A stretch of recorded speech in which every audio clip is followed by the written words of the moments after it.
Yo, what up guys? What up? Kumusta kayo lahat? At meron akong bagong sorpresa sa inyo kasi lalabas na this coming September 13 ang ST3 Authority. So, i-unbox ko to ngayon guys para makita nyo bago nyo bilhin. So, start tayo sa box. Ang box natin guys ay parang sapatos naka triple black. So, all black yan guys. Nakikita nyo. Box pa lang, very high-end na tignan. So, hindi ko na ito patagalin. Gusto ko na itong buksan. Siyempre, pakita ko nyo muna yung box. Meron na again yung mantra ko, hard work, faith, discipline, signature ko. Tapos, may number 9. And then, meron din dito, special date for 1/24. Ano to ni Austin, tsaka ni Aster. So, hindi pa nalagay yung kay Storm dito. So, sa next na lalabas na sapatos yun. Okay, buksan na natin. Ooh!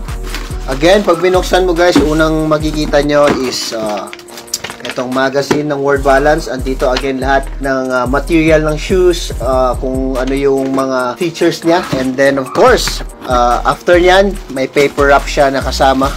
Ang ganda guys. So ito na. Woo! Wild! Triple black! You know? Solid guys. So sa mga mahilig mag-itim at black socks, sobrang ganda nito sa basketball court tignan. So I can't wait na magamit nyo to guys at mapanglaro. Kasi sure ako, sobrang komportable sa pari ko. Kasi lahat ng SC3, lahat ng lumabas na shoes ko, very comfortable.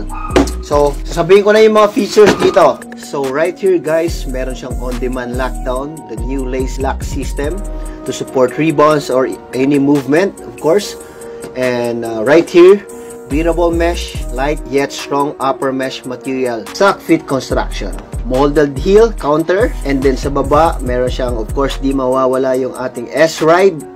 And dito naman banda guys, ang wing cage. At ito yung pinakamagandang feature sa outsole niya. Sa ilalim, meron siyang sonic grip, radial, multi-directional rubber. So, napakaganda nito.